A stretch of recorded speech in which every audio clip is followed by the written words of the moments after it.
You might think you know how to use vitamin C, but most people are making at least one of these mistakes, and you won't believe the last one. Hi everyone, I'm Dr. Shim Ching, board certified plastic surgeon. I specialize in helping patients look as good as they feel through both surgery and non-surgical treatments. All right, so here's a scoop. You know, I'm all about efficacy.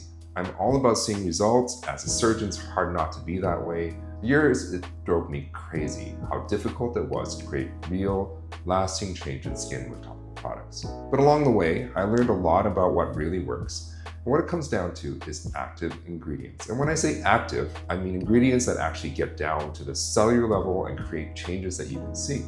So when we talk about vitamin C, yes, most people know it's an antioxidant.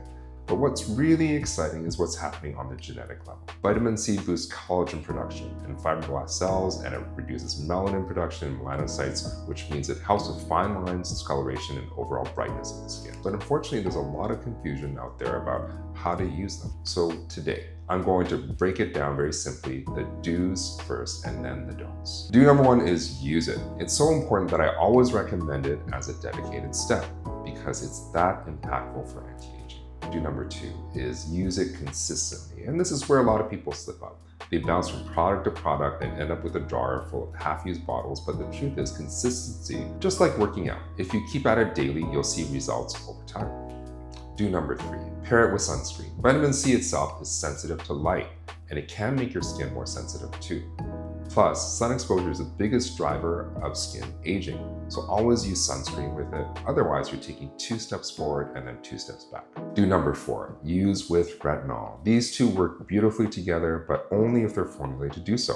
If you're using them separately, space them out, either 30 minutes apart or vitamin C in the morning, retinol at night. Otherwise, they can irritate the skin and cancel each other out. Do number five, be patient. Results won't happen overnight. Give it 3 to 6 months of consistent use and you'll see significant improvement. Do number six, store it properly. Keep it in a dark, airtight bottle in a cool place. Light and air can break it down, making it less effective. Do number seven is apply it beyond your face.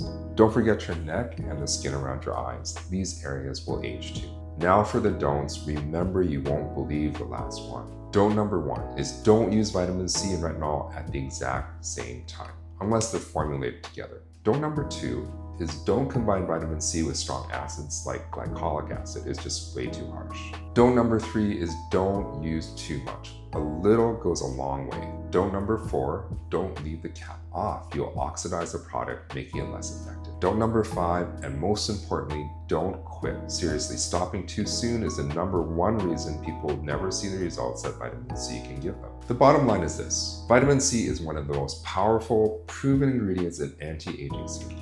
It protects, it brightens, it supports collagen production, and when used properly, it can make a dramatic difference in your skin over time. If you found this helpful, share it with someone who's building their routine. Knowledge is power, and when it comes to skin, the right information can make all the difference.